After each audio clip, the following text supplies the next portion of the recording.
Why hello there, and welcome back to Lemuac.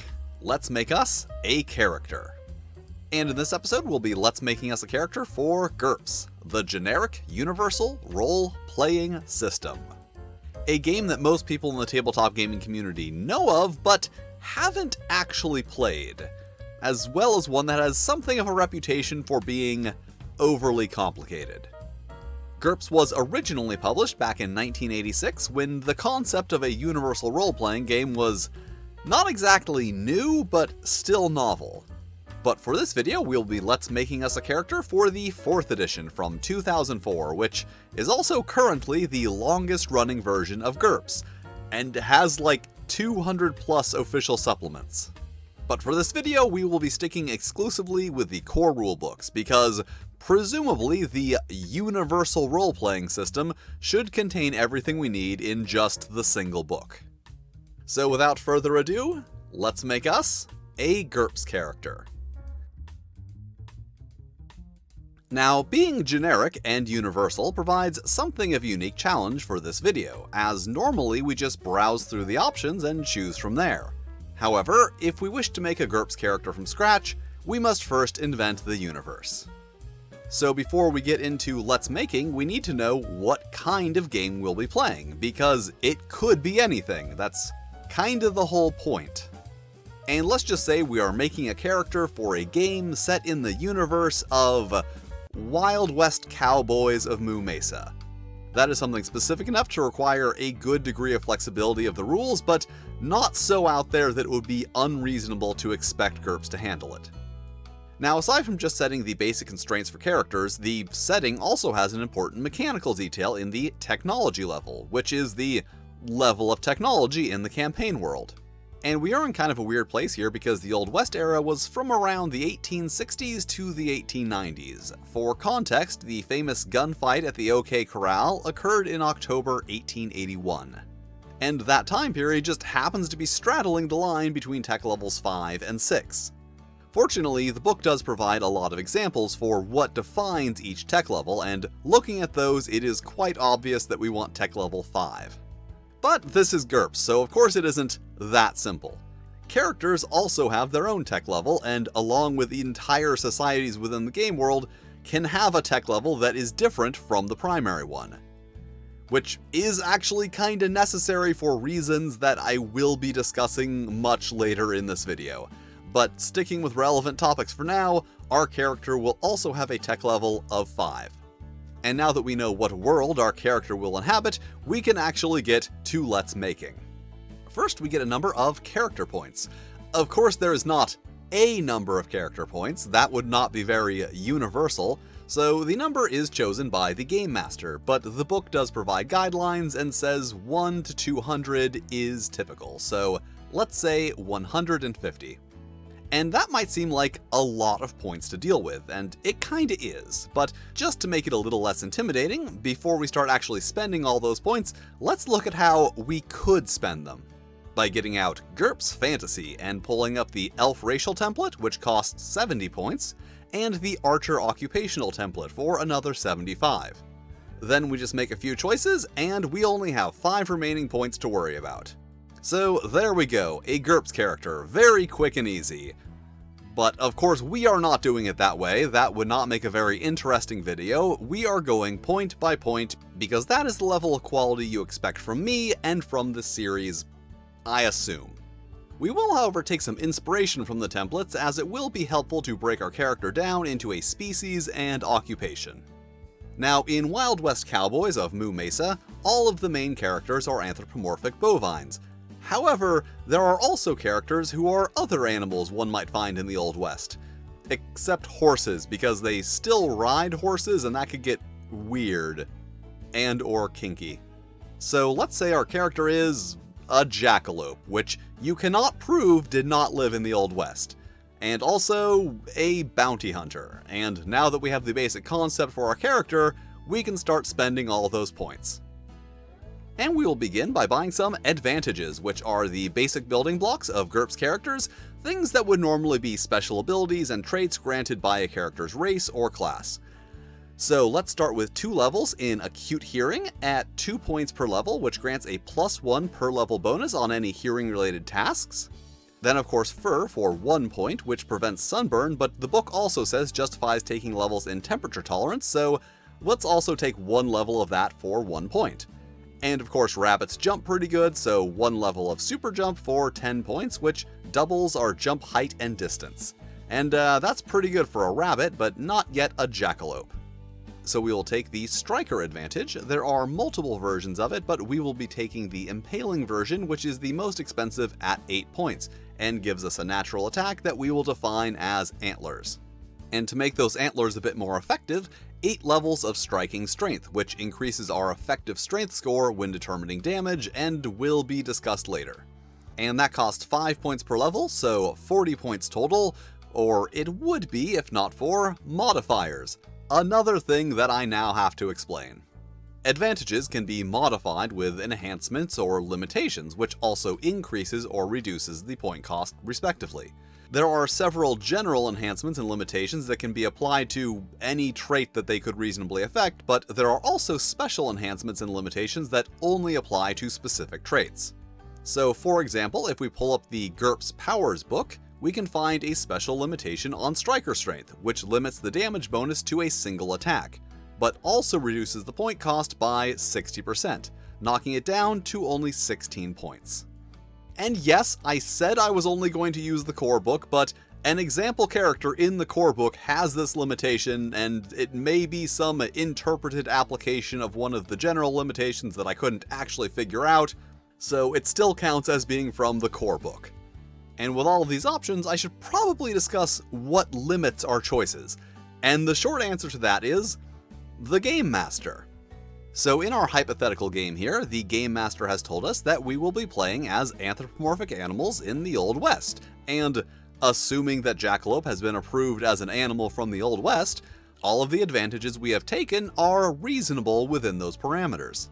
But if we tried to take extra head, telekinesis, and vampiric bite, the GM would be well within their rights to tell us no, and also to stop making a mockery of their game. Advantages are also categorized as being either mundane, exotic, or supernatural, as well as mental, physical, or social, but that part's not really relevant right now. The general rule being that normal humans can only possess mundane advantages without a very good reason, like being a cyborg, or a wizard, or a cyborg wizard. So of what we have now, our Fur, Super Jump, Striker, and Striker Strength are all exotic advantages.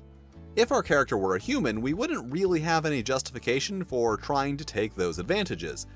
But as an anthropomorphic jackalope, they are all very reasonable. And managing the massive amount of options isn't really as bad as it may seem, provided that the players are actually trying to make appropriate characters and not actively trying to break the game. And they do also provide a campaign planning form that the GM can fill out, which is a bit of extra work, but provides a convenient written outline for what is and is not allowed in the game.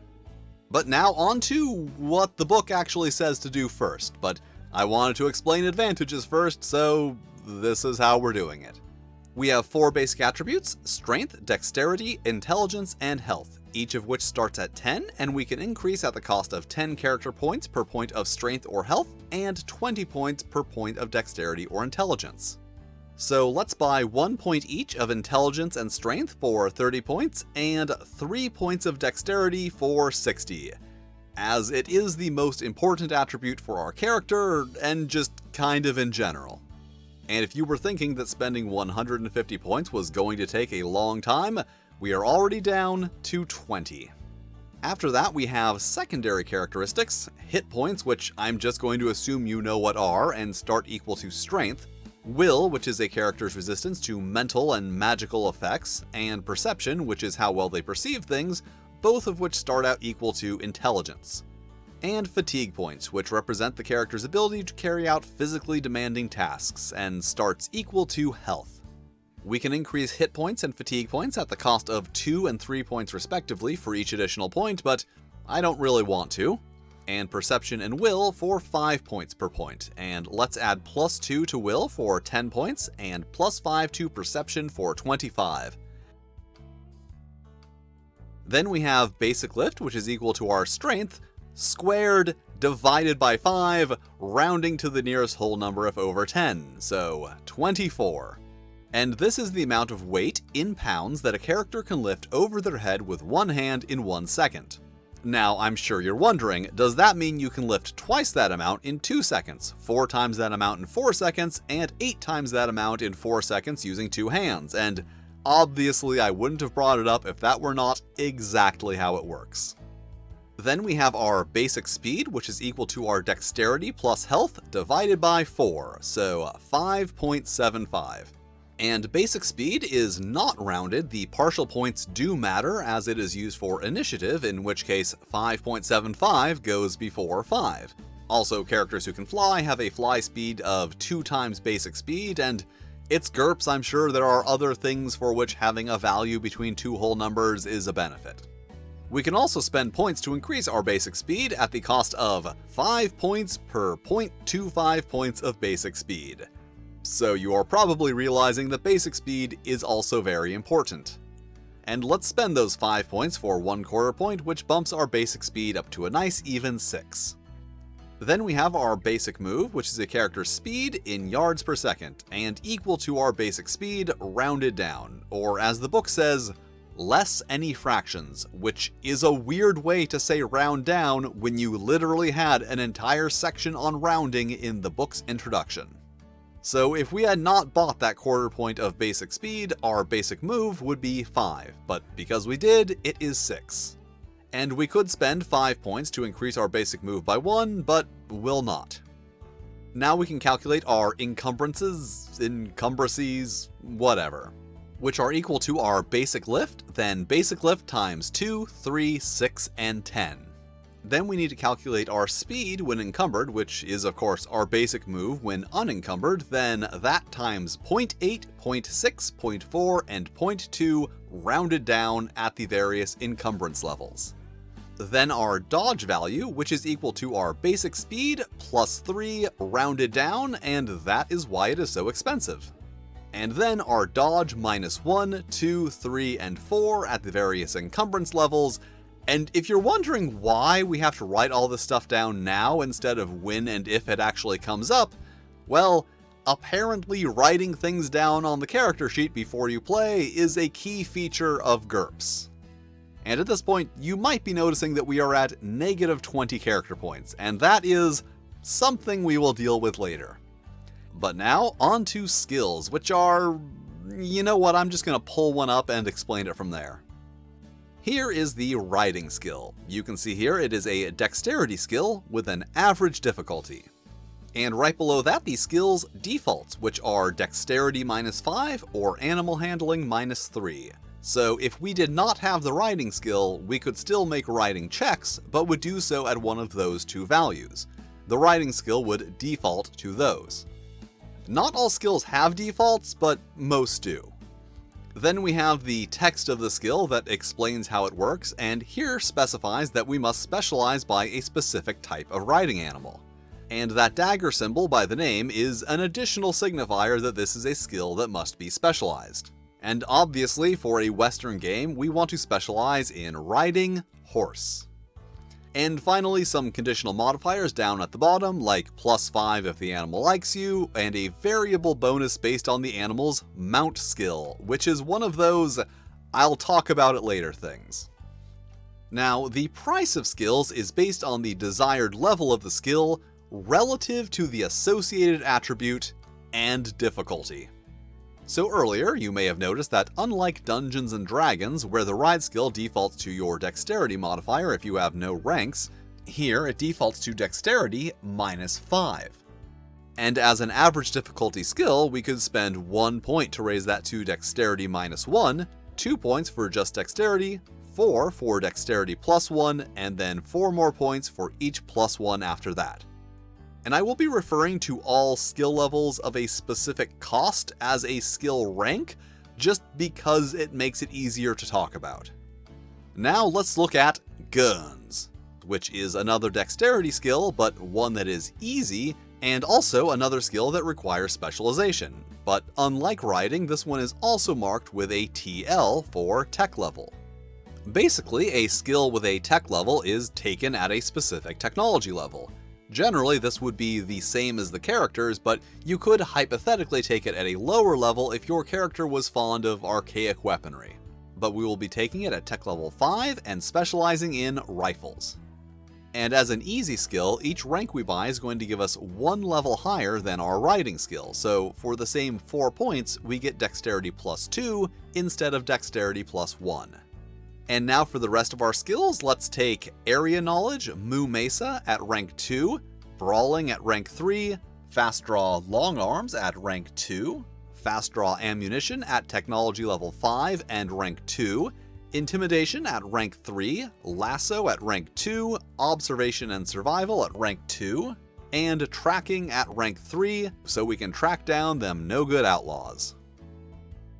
And I would just like to revisit defaults for a moment, because it is worth mentioning that if a skill defaults to another skill, you are considered to have that skill at that defaulted level.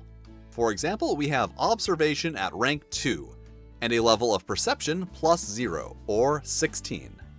The Shadowing skill can default to Observation minus 5, so our effective Shadowing level is 11. And Shadowing is an Intelligence skill, so that is equivalent to Intelligence plus 0, which for an average difficulty skill would be rank 2. Now if we wanted to take an additional rank of Shadowing, we would only have to pay 2 points for the 3rd rank, because we are considered to have that skill at 2nd rank for all purposes other than defaults from other skills. But now, hey, what about those negative 52 points? Well, for that we will need disadvantages, which are like advantages, but bad, and they give you points instead of costing them. And you probably already figured out that's where this was going when I kept pointing out the negative character points, or maybe you just thought I was crazy. Those are both valid theories. But yes, disadvantages are opportunity to get rid of these negative points and get some free character development. So first we will take Broad-Minded for minus 1 points, which means we get along well with other races and species, which is for some reason bad, I guess. Then Code of Honor for minus 10 points, which means we must adhere to some sort of code. Obviously the Code of the West, which is what the COW stands for in Wild West Cowboys of Mu Mesa. Yeah, it is a title with layers. Then Enemies for minus 10 points, which will be the Cowpit Gang, who have been holding a grudge and swearing revenge ever since we collected the bounty on their boss. Incompetence Swimming for minus 1 point, which means we take an additional minus 4 to the normal swimming default and cannot take ranks in the swimming skill. And I just thought it would be an amusing character quirk if our rough and tumble Jackalope bounty hunter couldn't swim. Then Loner for minus 5 points, which can make us lash out at others when they will not leave us alone. I think we can all relate to that. Reputation, which we will take at 2 levels and would normally give 10 points, but that is reduced by 1/2 because it is restricted to only outlaws. And what this does is negatively affect the reaction of affected NPCs when they encounter our character. Specifically, a minus 2 penalty to rolls on the reaction table. Then Restricted Diet, Plants for minus 10. Jackalopes are herbivores, antelopes are herbivores, presumably jackalopes are herbivores. And finally, Struggling for minus 10 points, which reduces our starting money by half. Although I don't see it so much as struggling as much as he's living off the land, chasing outlaws, doesn't have or need a lot of possessions, it's about the hunt and bringing the no-good outlaws to justice. And on the topic of money, characters begin with an amount of money based on the campaign's tech level, which in our case is the same as our characters, but if they were different, it would still be based on the campaign level. Also worth noting is that all of the values are given in dollars, but they are like abstract dollars. $1 could mean 1 farthing, 10 cents, 100 credits, a condemned soul, or even $1. It is basically just a unit of consistent value independent of setting, and then the setting determines what $1 actually is. And for a Tech Level 5 game, characters start with $5,000 in, GURPS fun bucks. But we only get 2500 because, as previously stated, we are cool and not doing it for the money. So we obviously need a gun, and looking at the options for tech level 5 rifles, we will go with the lever action carbine, because this is a very late tech level 5 game, so it makes sense that we would have the most advanced option. So that is going to cost 300 GURPS Funbucks, and the ammunition is going to cost... okay, this one's really good. So let's just start by looking at the entire stats for the gun in question. It deals 5d6 piercing damage. The game only uses d6s, so they omit the 6 and just say 5d, which bothers me for reasons that I cannot fully articulate. It has an accuracy of 4, meaning if we take an aim action before firing, we will get a +4 bonus to our attack, a base range of 450 yards, and a max range of 3,000 yards, up to which we can still deal half damage. A weight of 7/0.3 pounds, and this is the part that's relevant to the ammo cost, so see if you can figure it out before we get back here. A rate of fire of 1, meaning we pull the trigger and 1 bullet comes out. A capacity of 6+1 shots, not 7, 6+1, a wholly unnecessary distinction. And this 3 indicates that it takes 3 seconds to load a single bullet into the gun. Which I guess makes this a good time to point out that a single combat round in GURPS is 1 second of time. And that's why we took the ranks in fast draw ammo. A successful check with that reduces the load time by 1 second, and 14 rounds is still a long time, but not as long as 21. Anyway, if you haven't figured it out yet, which I can't imagine why you would, the given weight is the weight of the gun / the weight of a full load of ammunition. In this case, 0.3 pounds. And a full load of ammunition costs $20 per pound based on that weight. So 0.3 pounds of ammo at $20 a pound comes to $6 for 7 bullets, or 85.71 cents each. And here's the thing, the big issue, there's no reason why we should have to do this. In order to do this calculation, they had to provide separate weights for the weapon and its ammunition, so why not just do the same with cost? Anyway, let's get 70 bullets, then a lariat and a large knife, a horse who will be named Amazing, and an assortment of horse items which either offset penalties to riding checks or provide a horse bonus. We do not have to buy any clothes. The rules specify that all characters start with a full wardrobe, and the book does not have chaps, but let's just substitute leather leggings for those, and then some leather gloves and boots. And finally, some survival essentials, notably the personal basics, which are all of your basic survival gear, and I am kinda surprised that they have, since everything else is so granular. And now that we have all of our equipment, we can calculate our attacks. We've already gone over the rifle, which obviously uses the gun's rifle skill. Then we have punch, kick, and antlers, all of which use our brawling skill, although at -2 for the kick. Characters have a basic thrust and swing damage determined by their strength, and at strength 11 we have a thrust damage of 1d6 -1 and a swing damage of 1d6 +1. Our punch has a range of close and deals thrust -1 crushing damage.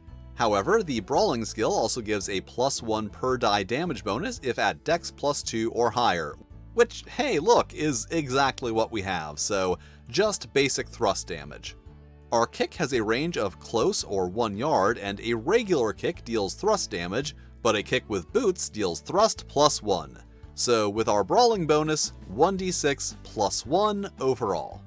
And now for our antlers, which have a range of close, but as you may recall, we took a bunch of levels of striking strength, which raises our effective strength when calculating damage for this attack to 19, which is 2d6 -1.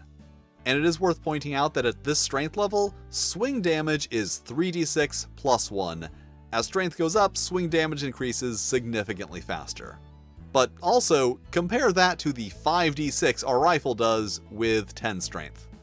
The striker advantage, in addition to giving us the attack, also grants another +1 damage bonus per die, so the attack deals 2d6 plus 3 impaling damage overall. We cannot use our knife in combat because we took no ranks in the knife skill, nor any skill to which the knife skill defaults. We do not have anything to block with, and our parry value is equal to 1/2 our brawl skill plus 3. If we had ranks in a melee weapon, it would be half that plus 3, and several weapons have either bonuses or penalties to that, but for this character the only items of note are that we cannot parry with a kick, and parrying swing attacks unarmed is done at -3. However, our antlers are considered a weapon for the purpose of parrying, so we don't really need to worry about that. We also have some armor. Our chaps provide damage reduction 1 for our legs. Yes, armor coverage is calculated by specific body part. And our gloves and boots provide damage reduction 2 for our hands and feet, respectively. And now for the finishing touches, we get a free cultural familiarity and language for our native culture and language, and obviously because I said free, you can spend points to get additional ones. Then of course we need a name, and in Mumacian culture it is traditional for a character's name to be a pun based on what kind of animal they are. And I believe Jack A. Lope meets that criterion nicely. And this character is done. So, what is GURPS and how does it work? Basically, you have all of these skill values, and when you need to test one of them, you roll 3d6, trying to get equal to or under said value. And looking at the odds here, you will notice that we get a 90% chance of success at level 14, 95 at 15, and 98 at 16 or more, as a roll of 17 or 18 is an automatic failure. So why do we have tracking at level 17? And the answer is, GURPS uses a lot of modifiers. So let's say we are tracking a no-good cattle rustler. Tracking a person grants a +3 bonus to the tracking roll, so from 17 to 20, which doesn't provide any additional bonus since it's already over 16. However, let's say that they came through this area 3 days ago. Following a trail that's more than a day old is done at a -5 penalty. So we would make the check at an effective tracking level of 15. And if the trail was more than a week old, that penalty would go up to -10. So you can very easily go from a 17 to a 10.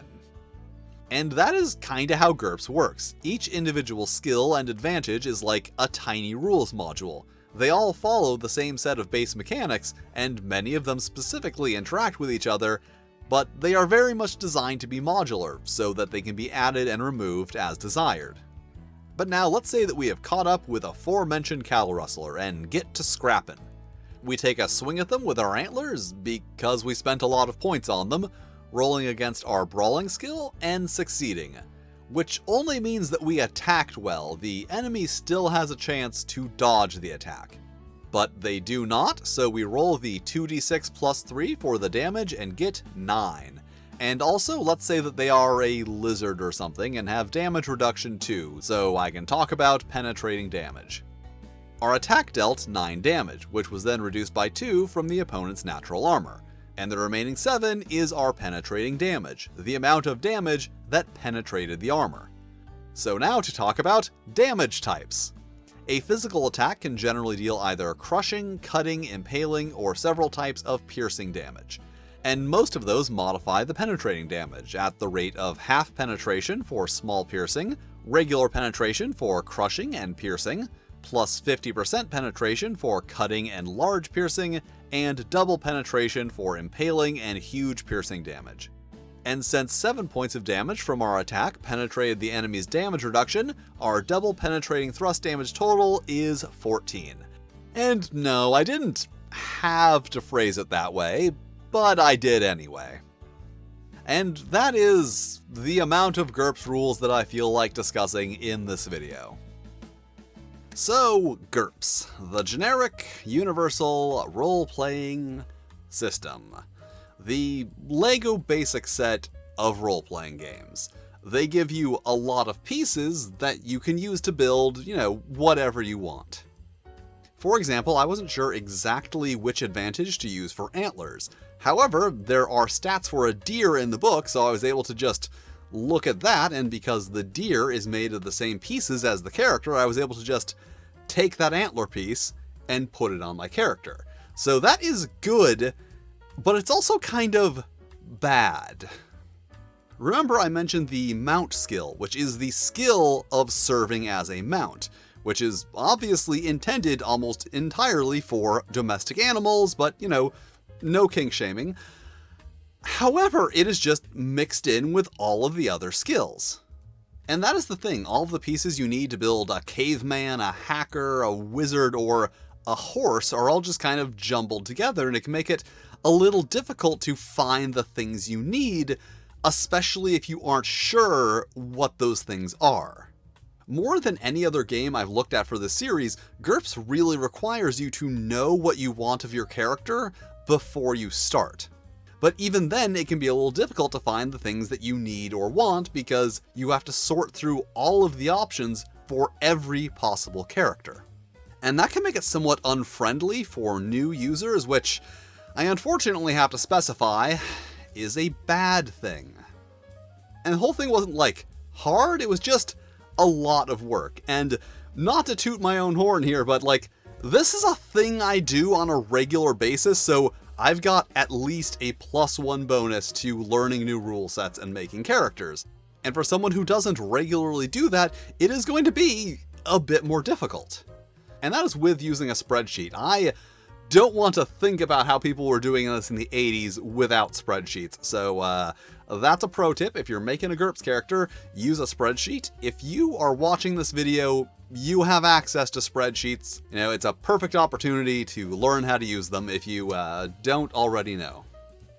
I will say though, it also feels a little dated. Like, I haven't gone through any of the previous editions of GURPS, so I don't know how much has been changed or how compatible it is with previous editions. And yeah, certain things do feel like they could and should have been revised a bit more, but the only real piece of bad game design is that thing with calculating the cost for ammunition. Although one thing that I keep asking myself is, how much could GURPS really be revised without losing the modularity, which is its key feature? It is a game that cannot really be optimized for a specific experience because there is no specific experience that it provides. But my complaints aside, I think the important question here is, does GURPS do the thing it is supposed to do? And I think the answer there is yes. GURPS can do Wild West Cowboys of Moo Mesa. GURPS can do Cavemen in Space. GURPS can do Cyborg Wizards. GURPS can do non-sentient animals. It was a thing I was complaining about, but it can do that. But can GURPS do fantasy? And the answer is yes, but not very well. And that's the thing, where GURPS excels is in its ability to handle situations straight out of the box that would require at least some degree of modification for another system. I honestly cannot think of something that GURPS just could not handle. Like, I probably could if I wanted to put my mind to it, but that doesn't really seem like a valuable use of my time. But the fact that it covers everything means that it doesn't cover anything very completely. And yes, you could buy yourself some fantasy-themed supplements for GURPS for a more complete fantasy experience, but then the question becomes, when you are buying genre-specific supplements for your universal role-playing game to make it a more effective genre-specific role-playing game, why don't you just play a genre-specific role-playing game? Like, GURPS does D&D better than D&D does GURPS, but D&D also does D&D significantly better than GURPS does. And another issue is a lot of the more cumbersome mechanics and the excessive amount of content have to be there to support the game's key feature, universality. And that brings me to the actual answer to the question, why GURPS? And I think the big thing is that GURPS can handle all these different types of games while remaining internally consistent. By which I mean that all of the rules, even the ones that don't really have to work together, do. So if our Wild West character got Army of Darkness back in time and ran afoul of an armored warrior, Jack Alope could absolutely destroy him with his Victorian-era rifle, because weapons and armor are not balanced across time periods. So our cowboy in medieval times has a significant advantage, but if he somehow got sent into the future, he would then be at a significant disadvantage. GURPS is not only capable of running all of these different game types, it's capable of running them at the same time. So that's the thing that GURPS does that most other systems cannot. Of course, I don't know how often you are taking the same character and transporting them across radically different settings, but if you do, GURPS can handle that. Now, I will say one nice thing about Steve Jackson Games, and that is they have really embraced digital distribution, and particularly the digital distribution of smaller titles, which allows them to put out a lot of things that they might not have if they were focusing entirely on high-quality hardcover source books. Things like GURPS Furries. Let me know if you want to see me cover GURPS Furries. I'm just kidding. I am reviewing GURPS Furries whether you like it or not. And that's all of my thoughts on GURPS. A thing that I really like the idea of, but not so much the execution, and honestly wonder if it could really be done better while achieving the same things. And I guess if you find yourself running a lot of radically different things, GURPS could be just the thing that you need.